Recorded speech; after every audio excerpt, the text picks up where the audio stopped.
नमस्कार दोस्तों, मैं हूं प्रशांत और स्वागत है आपका प्रतियोगिता दर्पण में। आज हम बात करने जा रहे हैं एनएचआरसी एक्रेडिटेशन के बारे में। न्यूज आती है कि global alliance of national human rights institution यानी कि GANHRI इसने national human rights commission India का जो एक्रेडिटेशन है उसे सेकेंड टाइम के लिए अपहोल्ड कर दिया गया है और दिया नहीं गया है। पहली बार ये हुआ था 2017 में, जब एक साल के बाद एक्रेडिटेशन यानी कि ए स्टेटस दिया गया था GANHRI के द्वारा। अब ये एनएचआरसी जब से स्टैब्लिश हुआ है, ये सेकेंड टाइम हो रहा है कि एक्रेडिटेशन जो है यानी कि ये स्टेटस ये फिर से होल्ड कर दिया गया, तुरंत के तुरंत नहीं दिया गया और ये हर 5 से 6 साल पे दिया जाता है।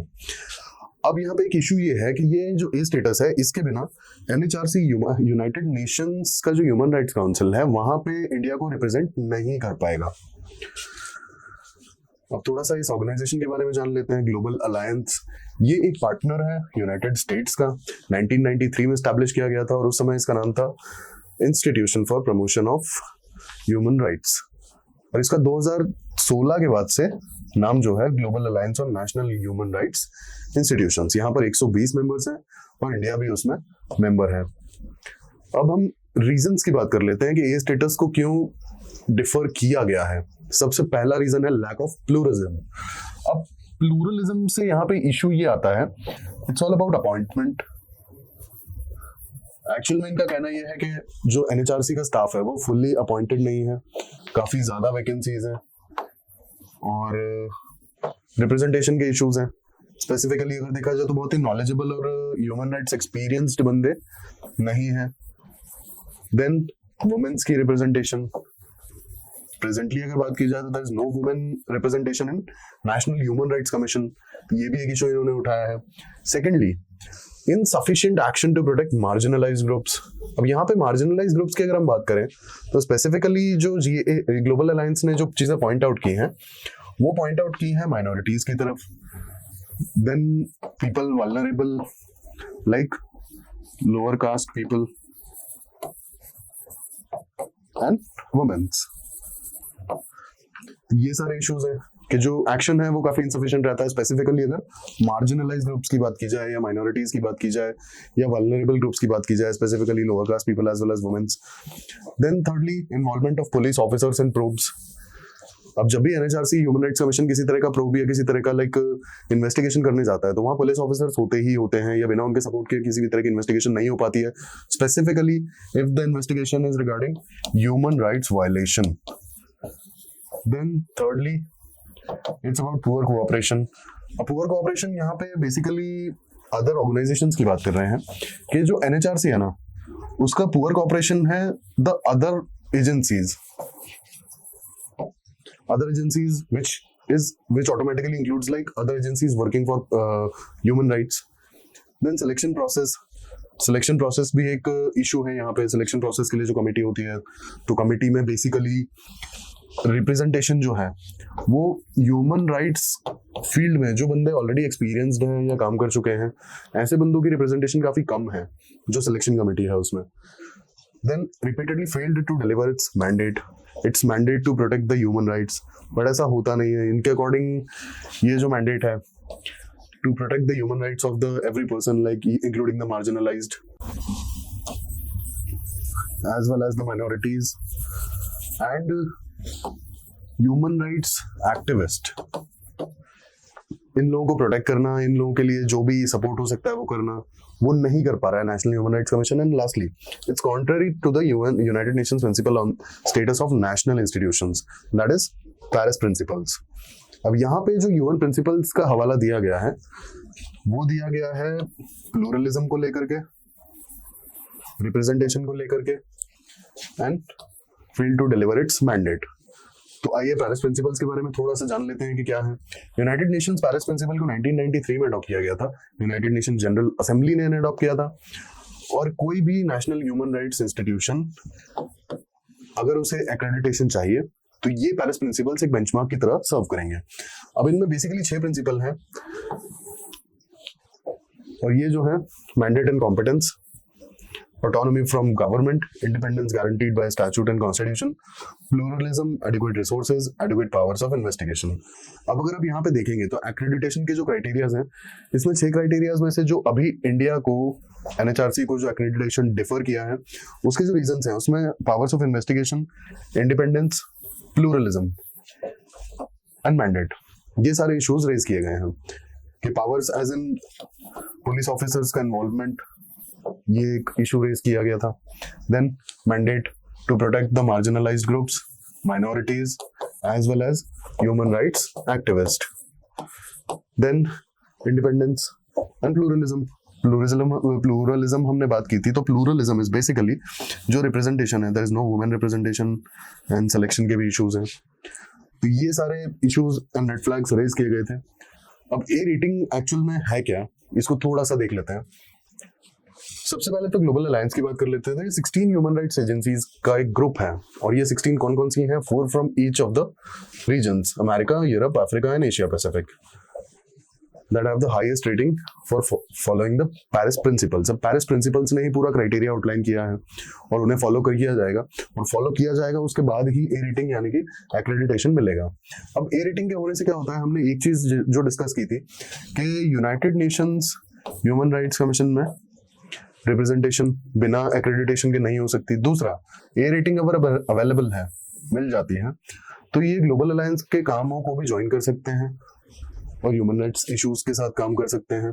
देन NHRC का जो हमने बात की थी कि 2016 में डिफर कर दिया गया था, 2006 में मिल गया था, 2011 में ये स्टेटस हमें मिल गया था, लेकिन 2016 में डिफर कर दिया गया था. उसके बाद फाइनली 2017 में मिला था. अब 16 में जो डिफर किया गया था उस समय भी यही रीजन दिया गया था, स्टाफ एंड अपॉइंटमेंट्स का. तो आइए इसे थोड़ा सा डिस्कस कर लेते हैं. सबसे पहले तो NHRC की हम अगर बात करें तो ये स्टैट्यूटरी बॉडी है और इंडिपेंडेंट बॉडी है, जिसे 1993 में एस्टैब्लिश किया गया था. अगर कंपोजिशन की बात करें तो यहाँ पर एक चेयरपर्सन है, 5 फुल टाइम मेंबर्स हैं एंड 7 डीम्ड मेंबर्स हैं. अब चेयरपर्सन की अगर बात करते हैं, any person who is chief justice of India और अ जज of supreme court, these people can become chairperson of NHRC. Then we talk about the appointment. Appointment president appoint करते हैं, and president do appoints these people on the basis of the members on the basis of recommendations of selection committee. ये selection committee के जो members हैं उनकी बात कर लेते हैं. कौन कौन members हैं selection committee में? ये जो selection committee है, it is headed by prime minister. Then जो मेंबर्स हैं, speaker of Lok Sabha, deputy chairman of Rajya Sabha, leader of opposition of both the houses, Rajya Sabha and Lok Sabha, lastly minister of home. ये सारे हमने मेंबर्स पे बात की. कमेटी जो रिकमेंड करती है NHRC के members, which is being headed by PM. अब टेन्योर की अगर बात करें तो इधर इट्स 3 years और a person can serve until he or she is 70 years old, whichever comes first. But यहाँ पे एक और चीज है कि president is empowered for the removal. President is empowered for the removal and removal in case of, only in case of proved misbehavior or incapacity. ये 2 ही case हैं जहां पे रिमूव किया जा सकता है डायरेक्टली NHRC के मेंबर्स को. That's proved misbehavior as well as incapacity. Otherwise, they can serve for full 3 years, or if they are nearby 70 years of their age, then until they becomes like 70 years old. अब challenges की हमें बात करनी होगी यहाँ पे कि क्या क्या चैलेंजेस हैं NHRC को लेकर के. इन्वेस्टिगेशन में अगर बात करें तो मैकेनिज्म ऑफ इन्वेस्टिगेशन सबसे बड़ा चैलेंज होता है NHRC के लिए. रीजन बीइंग, यहाँ पे या तो स्टेट गवर्नमेंट या फिर नेशनल गवर्नमेंट की हेल्प चाहिए होती है इन्वेस्टिगेशन के लिए, और specifically police, law and order in police is state subject. That's why states की हेल्प बहुत ज्यादा चाहिए होती है कई बार जहां भी ऐसा ह्यूमन राइट्स वायलेशन का मैटर होता है. और दूसरी जो चीज है, time limits for the complaints. अब यहाँ पे एक इशू आता है कि कई बार ऐसा देखा गया है कि 1 साल से ज्यादा पुरानी अगर कोई कंप्लेन है तो उसे एंटरटेन करते ही नहीं है ये लोग. तो इस चक्कर में बहुत सारे ह्यूमन राइट्स वायलेशन जो है they go unaddressed. Then decision of the enforcing power. अब यहाँ पे एक बात है कि they can, NHRC can only recommend. Enforcing powers नहीं है इनके पास में, दे कैन ओनली रिकमेंड. ये सबसे बड़ा इशू है यहाँ पे. Under estimation of the funds. अब कई बार होता क्या है, एज वी डिस्कस्ड, कि जो रिटायर्ड जजेस होते हैं, रिटायर्ड जजेस ऑफ द सुप्रीम कोर्ट, तो ये एक तरीके से उन लोगों के लिए एक बैकअप प्लान होता है एनएचआरसी में जाना, या फिर एक बैकअप ऑप्शन होता है, बेसिकली नॉट प्लान। तो इस वजह से यहाँ पर फंडिंग के बहुत ज्यादा इश्यूज होते हैं, बहुत ज्यादा प्रायोरिटी नहीं दी जाती है इस कमीशन को भी। Lastly limitations of the power. Limitations of the power, जैसा कि हमने देखा कि ना तो इनके पास अपना कोई proper defined like administrative setup है, इनको स्टेट गवर्नमेंट या सेंट्रल गवर्नमेंट की हेल्प लेनी पड़ती है। दूसरा यहाँ पे एक और सबसे बड़ा इशू आता है कि आर्म फोर्सेस की अगर बात करें, तो आर्म फोर्सेस जो भी ह्यूमन राइट्स वायलेशन करती हैं, वहां पे एनएचआरसी को बहुत लिमिटेड पावर्स हैं, वेरी लिमिटेड। एक तो ये केस हो गया।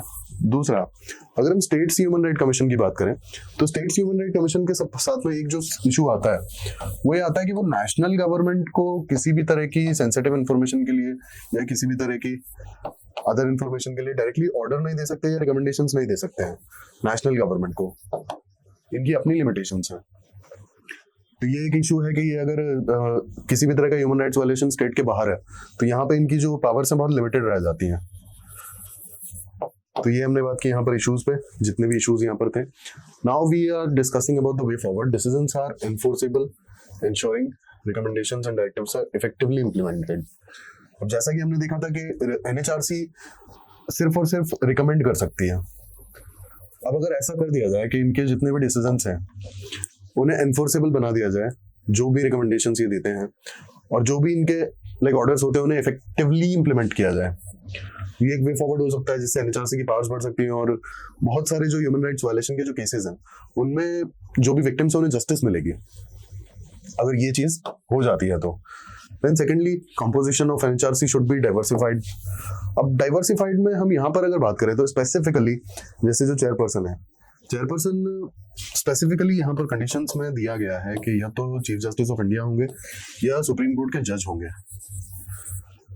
बट क्या सुप्रीम कोर्ट जजेस as well as chief justice of India human rights violation law के बारे में उन्हें पता है, बट क्या उनका ग्रास रूट का एक्सपीरियंस है ह्यूमन राइट्स को लेकर के और उसकी फाइट्स को लेकर के, और क्या ये लोग किसी ह्यूमन राइट एक्टिविस्ट से ज्यादा प्रैक्टिकल एक्सपीरियंस रखते हैं? तो ये जो चीज है चेयरमैनशिप का, यहाँ पे चेयरमैन के अलावा कुछ ऐसे बंदे होने चाहिए, एग्जाम्पल के लिए ह्यूमन राइट्स एक्टिविस्ट जिन्होंने ग्रास रूट पे काम किया हो, जिन लोगों के पास ह्यूमन राइट्स का बहुत ज्यादा नॉलेज बेस हो, बहुत ज्यादा एक्सपीरियंस हो, ऐसे बंदों को स्पेसिफिकली यहाँ पे लाना चाहिए।